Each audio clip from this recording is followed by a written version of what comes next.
The man refused. In fact, he pointed to his cash box and said, "This is my God." Whoa, not a good answer. Within a few weeks, the cotton market crashed and our friend lost all he had. Plus, now he was also deeply in debt. The man then begged God's forgiveness and promised that he would never again let his ego get out of line. The market once again propelled him to the highest level of prosperity. And once again he denied his debt to God. The story ends with this man, poor as a beggar, walking from town to town, teaching the universal laws to anyone who would listen. All that is required of us to prosper on this planet is two things: love and honor God above all things. Understand and follow the universal laws. Do these two things and you will be successful. Avoid doing these two things for any reason and you will have a much, much longer road to hoe. This is a great system. You follow a few laws and you get to live a great life. I mean, if you receive all your good from God, if He is your protector, your guardian, your provider, your sustainer, who is going to do you harm? Certainly not Mr. Negative. He is no match for the infinite power of the universe and all that lies above and below it. Not even a contest. Mr. Negative may work harder, but good is infinitely more powerful. Once you open your heart to the pulsating power of creation, you are free. Your spirit is free from the prison of self. You are free to soar to the farthest reaches of your creativity. You are free to explore your love of life. You are free to search for truth, happiness and everlasting peace. You are free to succeed. Nothing can stop you. Nothing can sway you from the path of good. Nothing but you and your ego. Watch the ego. It is our weakest link. Certainly, we need a little ego or we'd be cucumbers. You want more in your life or you wouldn't even be reading this book. We are given the right to choose. We have free will. Used for good, our free will can propel us to the mountaintops. Used incorrectly, it will pull us down to the lowest level of creation. Remember, there is no I in God. To find and maintain success with this system, you must control the ego. You do not do the work, the universe does. You ask, God delivers. It is a great system unless you start thinking you are responsible for your own success. I learned that lesson. Our first full year in business, we sold $1 million in advertising on a technical website. In the beginning, only a handful of people were even prospects for this site, yet we did well. In 1997, our ad revenue ranked 37th among all websites worldwide. This included all the big corporations pouring millions into their online budgets. Quite an AC accomplishment for a website that started out on a card table in a back bedroom. But I wasn't satisfied. I knew we could do more. If we just pushed harder, we could do better.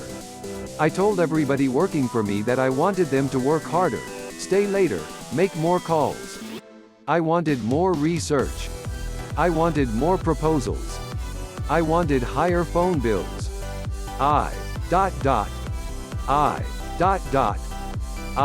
So guess what happened? I got what I asked for. Expenses went up. Morale went down. We worked longer hours, we wrote more proposals and we made more phone calls. We just did not make nearly as many sales. In fact, we steadily lost business. Finally, we were all exhausted from working too hard. What was I supposed to do? Nothing. I was supposed to do nothing. I had given God my shopping list and He was delivering. I started thinking I was somehow instrumental in my own success.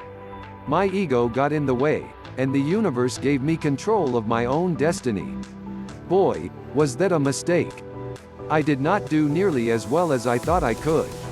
Once I got out of the way and let creation do the work of creating my success, our sales increased dramatically. We worked a whole lot less and made a whole lot more. How, then, can we increase our business, find our true love or get a bigger car? We can't. God does it. He opens the doors. He makes firm the path. He delivers the bounty from his storehouse. And he does it by means over which we have absolutely no control. The universe will take care of us. By using this system of gaining wealth, we accept the fact that we are not in control. God is. Think of your life as a movie. The script is already written, and all you have to do is take each scene one step at a time. But just to keep things interesting, the universe doesn't let you see the script until you've played the scene out. Time and time again you find yourself in seemingly impossible situations that demand trust. You must trust that the Great Spirit directing you will protect you and guide you through even the most difficult scenes. As you play your part in this movie of your life, you walk an invisible path. It is an invisible path of trust that leads you to the end you so ultimately desire. This is how you must live your life. Trust that your path will be made clear. Trust that success is waiting for you. You may not always see where you are going, but you must always step out onto that invisible path, trusting not in yourself, but in God. He guides you. He protects you. He makes you rich beyond your wildest dreams. Chapter 27. Ants and the Shower. I need to say a word about consciousness, comprehending the potency of this system of gaining wealth. This is a big concept and not easy to get your arms around. Although the truth of it may be understood by the soul, the mind sometimes takes a little longer to fully grasp the true significance and impact. On some level, I always believed that God took care of my needs. I had a basic confidence that, no matter what, I would eat, have clothes to wear and have a place to sleep. Moreover, I began to feel that the things that happened to me were predestined. That I met certain people for a reason. That the jobs I had were designed to teach me some specific thing. Most importantly, I felt I would always be led to that which I was meant to do. I felt on some level that the universe was controlling my life. But I felt this in a general sense only. When it came to the details, I was alone. I always kicked myself for not doing better, for not doing more, for not working harder. I got down on myself all the time, day and night. Of course, once this happened, I got exactly what I asked for. More of the same. Then one day it all came together. I really did not know it back then, but now I do. I know that was the exact starting point of my rise to riches. I told you in chapter 1 that I felt like it all started the day the Hawks came to visit me on the beach in sunny California. Actually, as I was writing this book, I realized that I made the initial connection much earlier. It is a connection. You have to get it. Something must awaken inside your head and your heart. When it does, everything changes. You truly understand. You become conscious. I had declared bankruptcy for the second time in 10 years and I was very down on myself. My family and I had been evicted from our rented home and we were living in a house where ants used my bathroom as a cemetery. This is the absolute truth.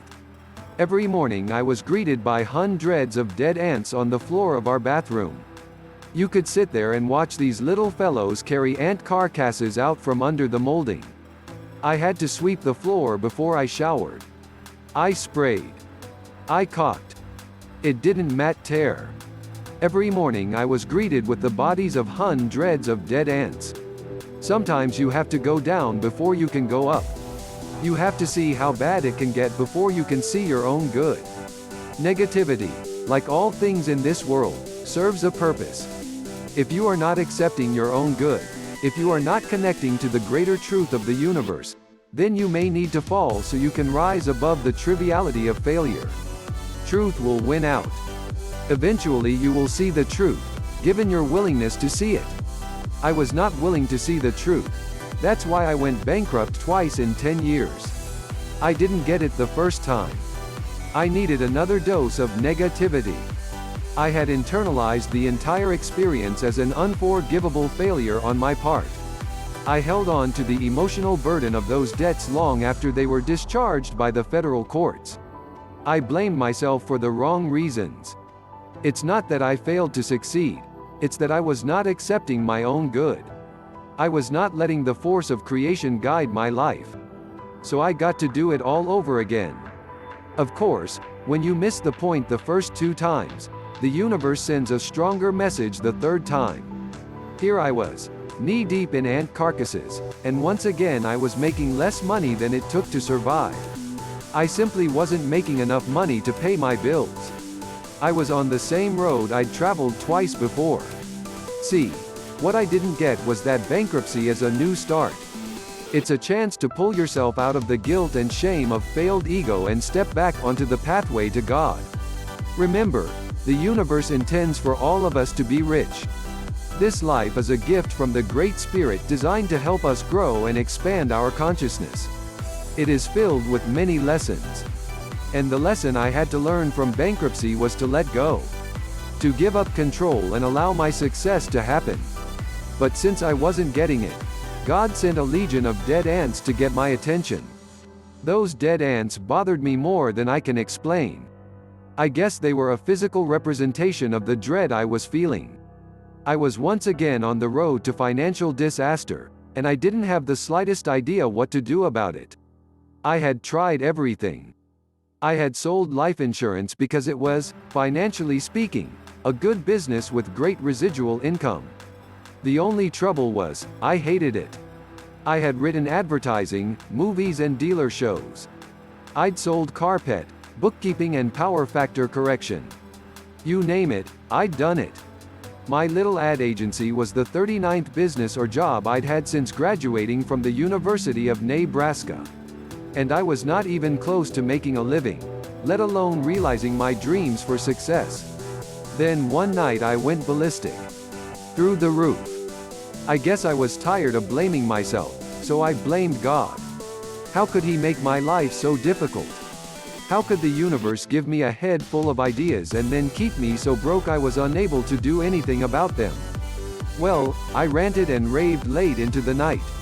Eventually, although highly agitated, I fell asleep. When I awoke I was in no mood to sweep the ants. I stepped over them and into the shower. I took a long, hot shower that morning. Half awake and half asleep, I really thought more about the ants getting on my feet than my financial woes. I focused on the ants. They seemed like an easier problem. Finally, I asked myself the big question one more time. How can I get off this road to bankruptcy number 3? How can I turn my life around and start making a lot more money? The answer was obvious. I could not do it. I could not turn my life around. I'd already tried everything I knew to do. I was completely out of answers. There was no new business I could start. No new city to move to. My think tank was empty. I simply gave up. Then it hit me. I got it. Something awakened inside of me. It was a rush of clarity connecting my brain to my heart. It was the essence of understanding. I finally understood what success was all about. If I was going to make more money, God would have to give it to me. Wow! What a concept! I had dreams of success and no way to realize them. Certainly, if the power of creation had given me these dreams, then my dreams were meant to be realized. How would I get all these things I wanted? God was giving them to me. If the universe could create the Grand Canyon, it could, beyond any doubt, breathe life into my dreams. And since I had big dreams, it meant that I was about to receive a substantial increase in my standard of living. I was so excited I jumped out of the shower, grabbed a towel and started yelling to my wife. Diane, wake up. We're rich. We're rich. We're finally rich. She, too, was still recovering from the night of yelling and had not had the benefit of my insight. She turned over and looked at me with one eye open while I brushed the dead ants from my feet.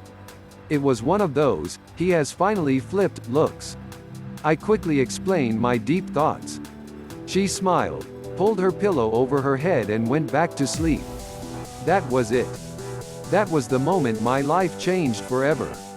I cannot explain the change, except that for the first time I saw the specific.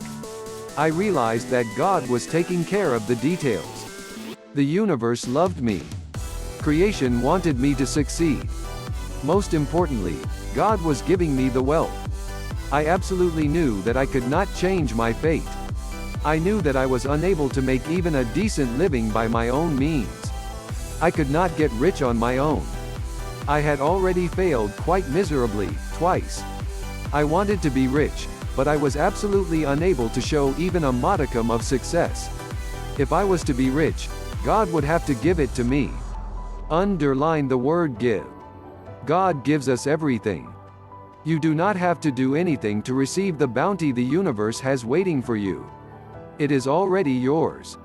It's waiting for you. Ask and you shall receive. It is that simple. You can have everything you want in life. All you have to do is ask and be willing to receive. God will make you rich beyond your wildest dreams. Chapter 28. Create the reality. Have you ever seen a unicorn standing on the edge of a forest as you drive along a mountain road? Have you ever seen a fairy darting across the front lawn just before dusk on a late summer evening? Have you ever seen a mermaid sunning herself on that island just a little too far from shore? No? Why not? Do you think these things are impossible? Do you find it incomprehensible that these creatures of our imagination could exist? Why? Why is it so hard to believe in fairies and unicorns and mermaids? Are they not logical? Are they outside the boundaries of our concept of reality? Reality is what we believe it is. If most of the world believed in fairies, unicorns and mermaids, you would see them running and playing all the time. There are parts of Ireland today where saying fairies do not exist could earn you a bloody nose. But because most of the world believes these beautiful creatures are figments of our imagination, they are, for the most part, confined to cartoons, comic books and children's literature. The truth is, reality does not exist as we know it. Reality exists as we believe it. Who in this day and age could possibly believe in a world filled with magical and imaginary creatures? Walt Disney did. He believed the forests were the playground of the wee folk. He believed in talking mice, dogs that drive cars, wealthy ducks and places where little boys never grow up. Walt Disney believed so strongly in this world that now little children all over the world believe it too. Go to Mickey's house in Toontown and watch the faces of the little kids who have their pictures taken with Mickey Mouse. They believe. We tend to believe that which we already accept. Trends tend to continue. This makes it very difficult for us to realize the vastness of our creation. It limits us. It denies us the opportunity to grow and evolve. For example, many people believe that since there has always been war, there must always be war. That somehow it is intrinsic to human nature to want to kill each other. That somehow it is part of our makeup to hate and destroy. Hogwash. This is exactly the opposite of our nature. Human beings of all colors and backgrounds want precisely the same things: peace, love, unity, joy, happiness, wealth and well-being. It is our perception of reality that keeps us from having these things. It is our limited concept of what is real that stands between us and universal peace. Many people still believe that anyone who is not like them, like their immediate reality, is bad. They call these other people names. They disparage their culture and their traditions. Why? Because they have not yet come to understand that this world is filled with many realities. Whatever names you call other people are only an expression of your lack of visualizing a greater, more powerful truth, your lack of understanding the fundamental building block of a better reality. You are only talking about yourself. You are denying yourself the power to create a reality which is incredibly rich beyond your wildest dreams. Who says there are no fairies? Who says unicorns are figments of our imagination? What is an imagination? Where do these unreal images come from in the first place? How can we possibly imagine something that does not exist? Don't we get everything from God? Don't we get our imagination from God? Would God, who is all good, allow us to imagine that which is not true? If every thought is a command, who determines which reality we create? 2 centuries ago, Doctors said fever was best treated with leeches. Is that your reality? Less than 1 century ago, people said that God never meant for humans to fly. Is that your reality? The Wright brothers did not agree, and now we all believe in airplanes. Who determines your reality? You do, of course. You have the right to believe whatever you want to believe. And whatever you believe is true. You have the power of your thoughts. You can create any reality you choose. Well, then, what about the unicorn? Does she exist? Airplanes, trains and automobiles did not always exist.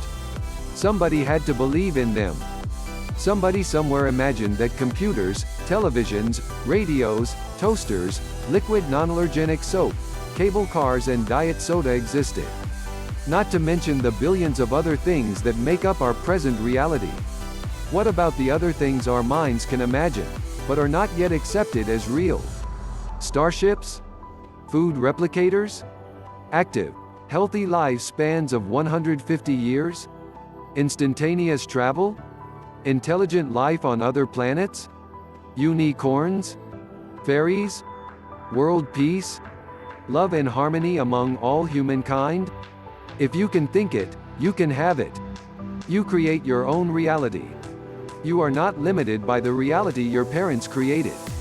You are not limited by the reality your grandparents created. You have the power to create a kinder, more loving world in which to live. We cannot afford another world war. Albert Einstein once said, "I don't know what weapons they will use to fight WWII, but I know the weapons they use for WWIV will be sticks and stones." Actually, it is worse than that. Unless we consciously choose a more loving, tolerant reality, we may not have another choice at all. We have entered a powerful new age. It is an age of cooperation. It is an age where good wins and every creature counts. For the first time, the people of the world have the opportunity to create their own future. The internet allows us to talk to one another across all boundaries. We can decide for ourselves what is true and what is false. We can decide which reality we choose to live. This is the opportunity that billions have given their lives for. All those who have ever lived on this planet have helped bring us from the age of mammoth hunting to this, the age of maturity. A time when humankind recognizes the good within each and every one. It is time for us to step forward. It is time for the good to win. It is time for us to throw down the sharp toys of our childhood and accept the mantle of leadership.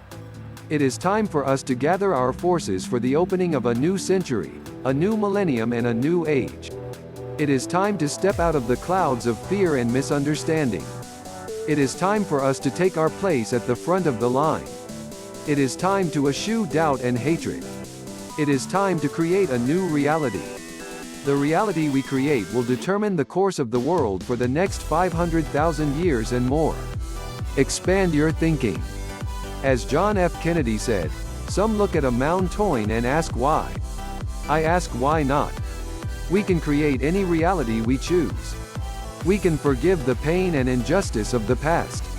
We can release our anger and our hatred. We can leave behind the empty promises of the ego. We can accept and magnify the love that emanates from every atom in creation. We can turn to the goodness of the universe to provide for our prosperity. We can choose a new way. A new, brighter path. Why not choose a rich, bounteous future? Why not choose a future filled with all the good things your heart desires?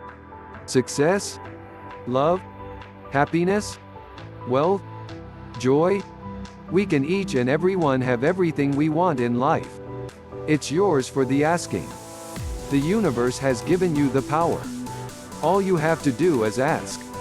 Ask, and you create the reality of your dreams. Decide what you want your world to be like. Keep in mind that you can have any good that you can imagine. You cannot decide for anyone else, but you can decide for you. You can decide that your life is filled with love and happiness. You can ask for your world to be filled with kindness and prosperity. You can decide to teach someone else this simple system. You can make yourself richer by helping others get rich. This is easy to do. Just share what you've learned. Get some friends together and support each other in this work. Together we can make our world a better, richer place to live. No one can threaten you, because the universe protects you. It is the source of all your good. You are dependent upon no one else. Step out on that ledge that you cannot see. The ledge that leads you to happiness, joy and prosperity forever. Never worry again. Never for one instant doubt that creation is taking care of you. Never doubt that the universe loves and encourages your goodness and forgives your mistakes. Reach out. Take that step. You are one step away from a prosperity you can barely imagine, a reality of which you may have only dreamed. Open the door to your mansion. Visualize the impossible dream. Surround yourself with the riches of a king. They are yours not for the taking, but for the asking. Ask and ye shall receive. Seek and ye shall find. Knock and the door shall be opened. And you shall be rich beyond your wildest dreams. Chapter 29. The Song of Success. We have come to the end of our time together for now. I find it a little sad. I have enjoyed sharing this with you more than I can easily express.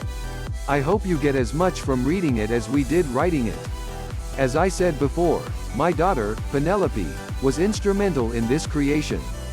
I must add that my wife, Diane, not only made it possible for us to write, but corrected my 1001 mistakes, as she has throughout our life together.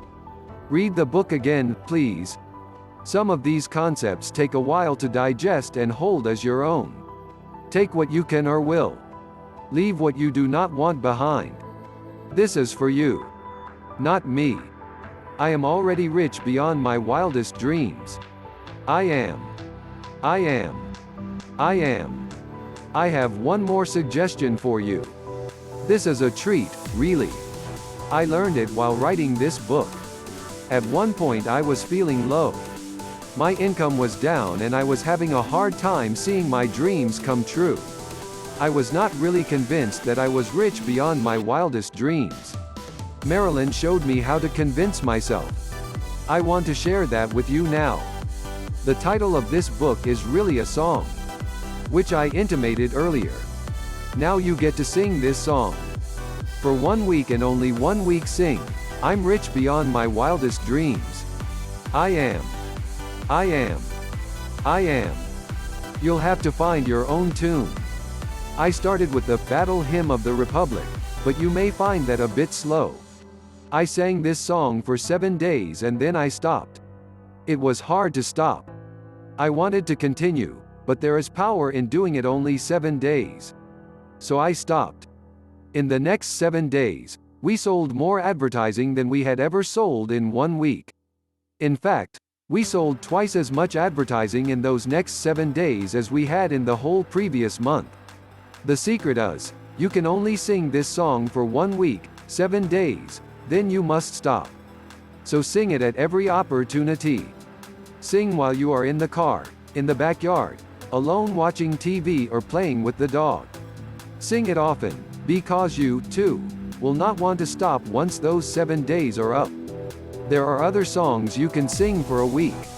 Songs like, I am slim and trim and healthy. I am. I am. I am. Of course, you should only do one song in a week. The I am is an affirmation. You are calling out to God to work through you. Oh, and by the way, we're looking forward to meeting you. Come and visit us at www.richdreams.com. We have a whole world of love and happiness to share. We have places to go and people to meet. You might as well enjoy it with us as we all get rich beyond our wildest dreams. Well, good luck. See you in St. Moritz. The band is still playing. And it's your turn to take the stage. You have the skills. You know the secrets. Everything you want in life is now yours for the asking. I'm rich beyond my wildest dreams. I am. I am. I am. I'm rich beyond my wildest dreams. I am. I am. I am. I'm rich beyond my wildest dreams. I am. I am. I am. I am. I am. I am. I am. I am. I am. We hope you enjoy. Thanks for reading. Tom and Penelope. Thanks for watching my video, and don't forget like and share for support my channel.